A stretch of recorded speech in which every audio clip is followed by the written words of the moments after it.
Well, the coastline affords revelers relaxation and rest, but it can, naturally, also be hazardous. And so knowing how to stay safe when you visit the beach is essential. But how safe are beaches in Accra, especially? Catherine Frimpoma reports. When at the beach, check conditions before entering the water. Check to see if any warning flags are up, or ask a lifeguard about water conditions or any potential hazards. In other jurisdictions, these rules are strictly adhered to, but in Ghana, people throng beaches without any orientation. They pay their monies, swim and have fun without any supervision, and with little regard for precaution. The guests to the beaches are usually oblivious of the dangers. Most of the beaches are free range without any supervision, and so safety measures mean nothing to people who visit. But at well-managed beaches, structures are well formulated.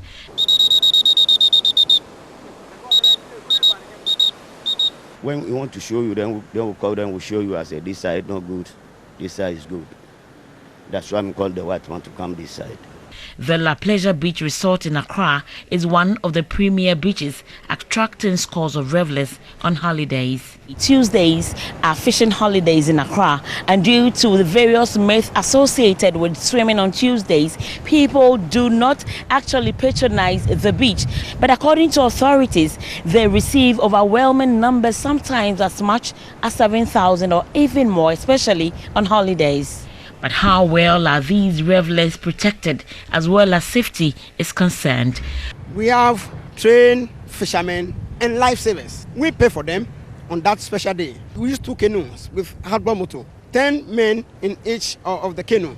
So they will be at anchorage, looking down to those that are swimming. So in case of any eventuality, you can see that those that are anchorage, they are in the position to see this man and that guy is drowning. So they will spark their outboard motor and they will come and rescue. Lifeguards are a prerequisite safety measure the world over. They know their beaches and are experienced in spotting rips and other dangers. They place flags to identify the safest areas to swim.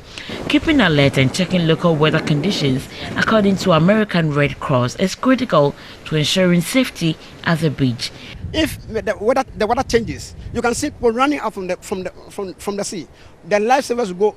They will make sure they will drive everybody from the sea. In case someone is on the verge of drowning, experts prescribe you throw the victim something that floats, a life jacket or inflatable ball. But the facility has none. They depend on the marine police for these things on holidays. So the journey to securing safety in tourism in the country may seem far, but the Minister for Tourism, Culture and Creative Arts has indicated plans to conduct safety audits at all tourism sites across the country. We can only wait to see how far that can go in ensuring safety at our tourism sites, even as we promote domestic tourism. From the La Pleasure Beach Resort, Catherine Frimpoma for TV3 News.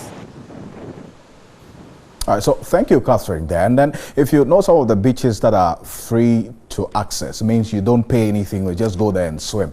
The Bola Beach is one very popular beach if you haven't been there. It's behind the Black Star Square in Accra on March 6th when thousands of revelers besieged the coastline. And what you see on your screens right now is how the picture really looks like on a day that the Bola Beach, free Bola Beach, is thronged by revelers. Revelers engage in lots of outdoor activities aside swimming in the rather poor environment to mark the country's 60th anniversary. And this year's 60th anniversary has not been spared of this site you're seeing on your screens. The 20 lifeguards from the Navy, military, NADMO, and Felix Foundation could not control the high number of holiday makers. Compounding the problem was inadequate logistics comprising or actually compromising safety and security. Moreover, the revelers did not want to be restrained or restricted, and in such a site, as you see on your screen right now, they want to have full free access without any form of control. That is what you see on your screens at the moment. A very, very worrying development there. And there are a lot of people who complain about this as well. And then also the filth, indeed, the filth that engulfs that beach, as you see on your screens right now.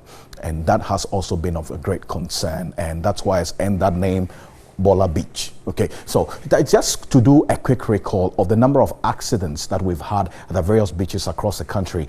The first, if you recall, in March 2010, 3 boys drowned at Tema Beach. Fast forward to June 2014, 3 kids drowned at Glefe. Also, in May, the same year 2016, also some 3 boys are said to have drowned at the Mensa Guinea Beach. And 3 teenagers were also recorded to have drowned at Dansuman Beach. They went there to swim. All of these children went there to swim. Bonso Canopy Walkway collapsed in 2015. If you recall, also the banker who drowned while trying to rescue his wife somewhere in July 2015. They went for a honeymoon and the wife was drowning. And so this banker decided to try rescuing his wife, and both of them drowned. A very sad incident that, if you recall, what happened in June 2015. I've been joined in studio by Felix Lucky, who is a beach safety expert, to help us understand. It's great to have you. Good evening to you. I mean, they had to take 18 lives to give us a wake-up call to get serious about the safety at our tourist sites in this country. Well, thank you for bringing me here. I'm not very surprised. I'm not surprised if it's taking 18 life for us to have a wake-up call. We just talked about other statistics of drowning. Even before the Independence Day celebration, there were about 8 bodies. 8 bodies? 8 bodies before the Independence anniversary celebration. Yeah, the chief fishermen over there, they will tell you, people that have resort, they will tell you. We have some of these statistics that are not even recorded. These 8 bodies, was it at the Bola Beach or? From the Bola Beach or through to Afia Beach Hotel, down to the Independence Avenue, where and all these 8 bodies were dotted along the coastline. They were right there. So you see, these are unreported incidences of drowning. The WHO recorded that over 350,000 people drown each year, of which Ghana, being part of the low income countries, because we could not even get our statistics right, it's alarming. It's alarming to know that these things are happening. We're just talking about the 18 bodies. That's why this is coming up. The audit has to be really look into. I mean, but this is not new in itself. We've had such cases, and as you saw me chronicle a number of cases involving accidents at the beach. After all of this, was there any effort to try and put measures in place to ensure that drowning and other related accidents don't happen at our beaches across the country? Yeah, I mean, when the 8 bodies were reported, NADMOV, Felix Foundation, the armed forces, you just call the Navy, the Army, Marine Police, Marine Cadets, we actually came together to see what we can do. Bola Beach, the one that you just showed on the screen, we had to deploy a lot of people, 20 lifeguards to most of the beaches we went to. I'm looking at this. How effective will 20 lifeguards be able to control that crowd that I'm seeing on the screen right now? It wasn't possible for 20 lifeguards to control over 5,000 people that day. Absolutely. It was more than 5,000 if you look at the number of people that were there. But however, for the very first time, no life was washed ashore after the independence celebration. For the very first time.